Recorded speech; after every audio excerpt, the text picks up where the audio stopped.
Good morning everyone. I am your science teacher Satyabhama from Happy Camera School. Class.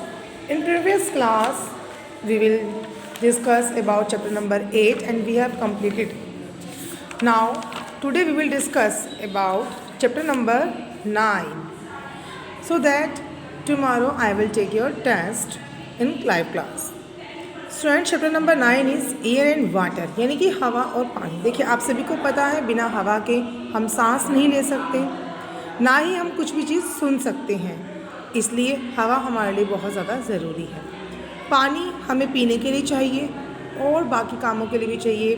Bathing है, ठीक है, washing है, cleaning है, बहुत सारे काम हैं जिनके लिए हमें पानी चाहिए। क्लीन, वॉश, एवरीथिंग, ठीक है।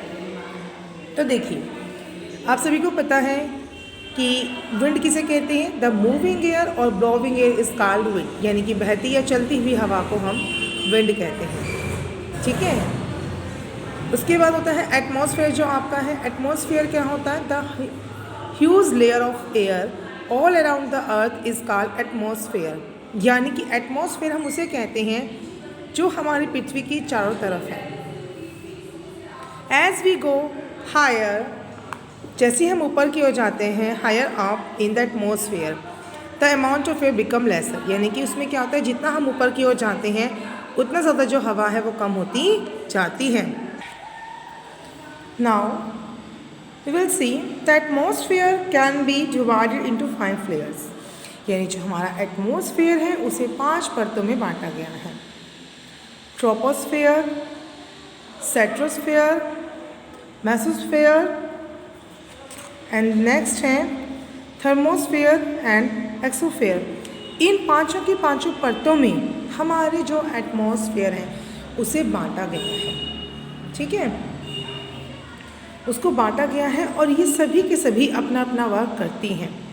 इनमें से एक ओजोन लेयर होती है, ठीक है, protect us by absorbing most of the harmful ultraviolet rays given out by the sun. अब बच्चों बात करते हैं ओजोन लेयर की। तो बच्चों देखिएगा, ओजोन लेयर एक ऐसी परत है जो सूर्य से निकलने वाली पराबैंगनी जो किरणें होती हैं उनसे हमारी रक्षा करता है, क्योंकि ये बहुत ही हानिकारक किरणें होती हैं। अगर ये सीधा हमारी बॉडी में पड़े तो हमारी बॉडी में बहुत सारी बीमारियां हो सकती हैं, हमारी बॉडी स्किन चल भी सकती है, ठीक है। जो कि स्किन की जो डिजीज़ होती हैं धूप में रहने पर वो अल्ट्रावायलेट रेज की वजह से होती हैं। अब पृथ्वी पर जो अल्ट्रावायलेट जो रेज़ हैं वो आने लगी हैं क्योंकि हमारी परत में ओजोन लेयर में होल होना शुरू हो गया है। इसका रीज़न है बढ़ता हुआ पॉल्यूशन, यानी कि बढ़ता हुआ प्रदूषण। चलिए अब अगर हम बात करते हैं एयर की, तो air is a mixture of gases, यानी कि हवा क्या है, गैसों का एक मिला हुआ रूप है, ठीक है, जिसमें बहुत सारी गैसेस हैं। ऑक्सीजन है, नाइट्रोजन है, कार्बन डाइऑक्साइड है, ट्रेसेस ऑफ अदर गैसेस हैं। कुछ और गैसों के इसमें भी मौजूदगी का पता चलता है। वाटर वेपर्स हैं, ठीक है, डस्ट पार्टिकल्स हैं, इनके छोटे छोटे डस्ट के, इनकी धूल के कण भी इसमें मौजूद हैं। आप देख सकते हैं ऑक्सीजन जो है वो पृथ्वी पर ऑक्सीजन जो है वो एक essential component of air, air का एक बहुत ज़रूरी भाग है और ये 21% मिलता है हवा में और ये नेसेसरी है ब्रीथिंग के लिए, बर्निंग के लिए, ठीक है। उसके अलावा नाइट्रोजन है जो हमारे एटमॉस्फेयर में 78% मिलता है। बाकी जो अदर गैसेस होती हैं वो इससे थोड़ी सी कम मात्रा में हमें मिलती हैं। Now carbon dioxide and other gases from about 1% of air, यानी कि हवा में 1% ही कार्बन डाइऑक्साइड या अदर गैसेज हमें मिलती हैं, ठीक है, जिन्हें आप CO2 कहते हैं। आपको पता है कि फोटोसिंथेसिस वो प्रक्रिया होती है जिसमें प्लांट, इनकी पौधे अपना खाना बनाते हैं। उस प्रक्रिया में भी हमें सनलाइट, कार्बन डाइऑक्साइड और क्लोरोफिल की ज़रूरत होती है। CO2 ये इसका रासायनिक नाम होता है। CO2 से इसे कहा जाता है, केमिकल नेम कह सकते हैं, नहीं सॉरी स्टूडेंट्स, मतलब ये CO2 जो है ये उसका रासायनिक नाम होता है कार्बन डाइऑक्साइड का। इसको इस फॉर्म में भी लिखा जाता है CO2। जल का होता है H2O, ठीक है, ऑक्सीजन का होता है O2। फिर यहाँ कुछ अदर गैसेस प्रेजेंट होती हैं हवा के अंदर, जैसे कि हाइड्रोजन है, कुछ नोबल गैसेस हैं, आर्गोन है, हीलियम है, क्रिप्टॉन है, नियोन है, एक्सेट्रा, ये सभी हमारे उसमें मौजूद हैं। साथ ही साथ हमारे उसमें बैक्टीरिया, फंगी भी मिलते हैं, माइक्रो ऑर्गेनिजम्स होते हैं जैसे कि बैक्टीरिया, फंगी, ये भी हमारे हवा में ही मौजूद होते हैं। देखिए, the percentage of water vapour in the air is called humidity. आपने देखा है ना, हवा में जब नमी होती है, ये हवा में सबसे ज़्यादा नमी आपने महसूस की होगी बच्चों, ये होती है बरसात के दिनों में। तभी आपने देखा होगा कि पंखे के नीचे बैठे पसीने नहीं सूखते, कूलर के आगे भी पसीने नहीं सूखते। रीज़न होते हैं कि उस समय हवा में जो वाटर वेपर है उसकी परसेंटेज बढ़ जाती है, यानी कि नमी बढ़ जाती है, उस समय नमी बहुत ज़्यादा हो जाती है। यही वजह होती है कि ऐसे में हमारे जो है ना बॉडी के अंदर हमारे जो आसपास की नमी होने की वजह से हम जल्दी से पसीना नहीं सूखता। अब आप देखेंगे जो विंटर सीजन चल रहा है, इसमें हवा के अंदर नमी कम हो जाती है।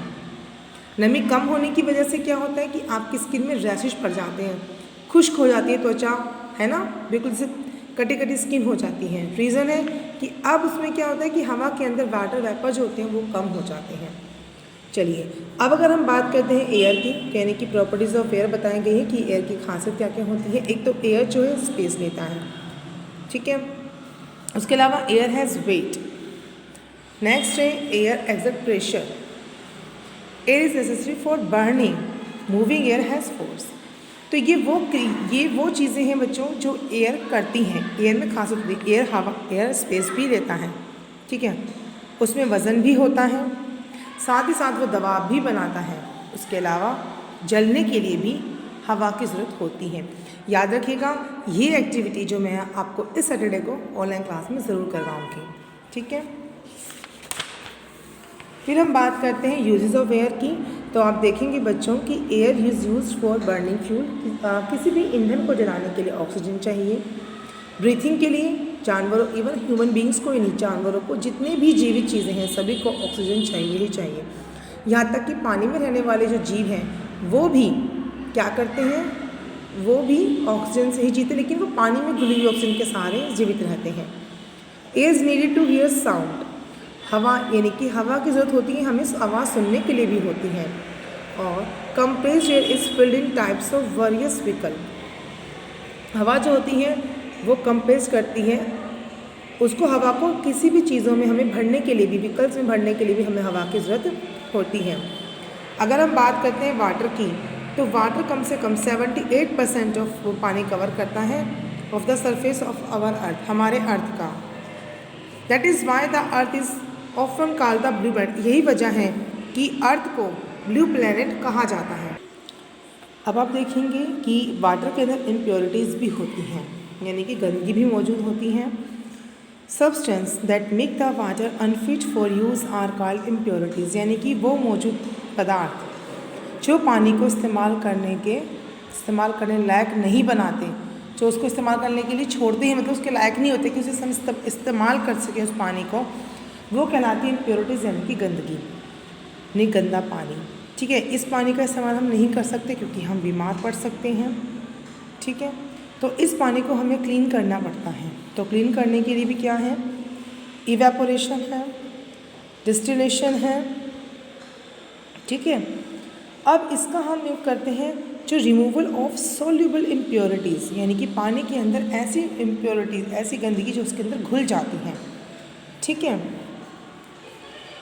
Dissolved substance are soluble impurities can be separated from water by two following methods, यानी कि ऐसी soluble impurities तो अगर हम पानी से अलग करना चाहते हैं तो उसके लिए कौन कौन से मेथड है। Evaporation, the process of changing water into water vapour is called evaporation. देखिए, यानी कि वो प्रक्रिया जिसमें पानी जो है वो भाप के रूप में बदल जाता है, ठीक है, उसे हम कहते हैं इवेपोरेशन, यानी कि वाष्पीकरण।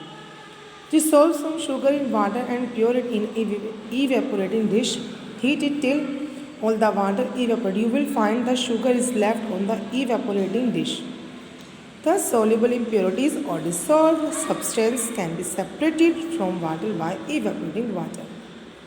देखिए, इसका सबसे अच्छा एग्जाम्पल उन्होंने दिया है कि अगर आपको पता है कि चीनी एक ऐसी चीज़ है, चीनी और नमक, जो पानी बहुत आसानी से घुल जाते हैं, बहुत सॉल्युबल है। अब ऐसे में क्या करें, अगर अगर आप उसको हीट पर रखते हैं गर्म होने के लिए, तो क्या होगा, धीरे धीरे करके पानी जो है वो गर्म होना शुरू हो जाएगा, गर्म होकर भाप बनना शुरू हो जाएगा। और उसके बाद आप देखेंगे कि पीछे क्या बच जाएगी, चीनी, वो भी लिक्विड फॉर्म में पीछे चीनी बच जाएगी जिस भी बर्तन में होगा वो, ठीक है। अब आती है डिस्टिलेशन की। इसमें क्या करते हैं, इम्प्योर सैंपल ऑफ वाटर, यानी कि आप क्या करते हैं, थोड़ा सा पानी, जो गंदा पानी वो लेते हैं, एक बॉटम फ्लास्क, एक फ्लास्क में आप उस चीज़ को लेते हैं, यानी कि कांच का जो बर्तन होता है, जार, ठीक है, एंड हीटेड, आप उसे गर्म करते हैं। On heating water change into steam, अब क्या होगा, वो भाप बनेगा, स्टीम बनेगा।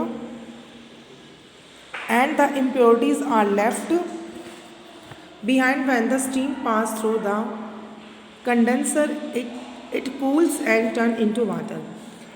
अब देखिए ये इसका तरीका है, ये डिस्टिलेशन का। आप ये देखेंगे, ये आप एक जार है, ठीक है, एक फ्लास्क है जिसमें आपने पानी लिया जो कि गंदा है।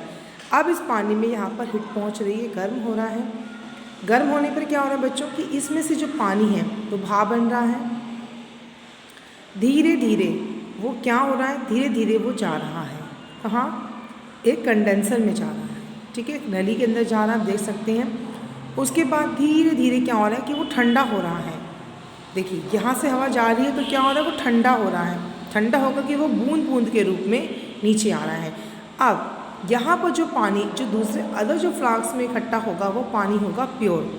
क्यों, क्योंकि क्या होगा कि उसकी वजह से क्या होगा, क्योंकि देखिए यहाँ पर क्या तरीका हुआ है, वही सेम प्रोसेस हो रहा है कि जब सूर्य की किरणें ज़मीन पर पड़ती हैं तो पानी गर्म होता है, गर्म बन के भाप बन के ऊपर जाता है, ऊपर जाकर वो ठंडा होकर बादलों के रूप में आता है, और जब बादल भारी हो जाते हैं तो वो बारिश के रूप में, यानी पानी के रूप में वापस ज़मीन पर आता है। सेम वही प्रोसेस इसमें हो रहा है, ठीक है क्लास।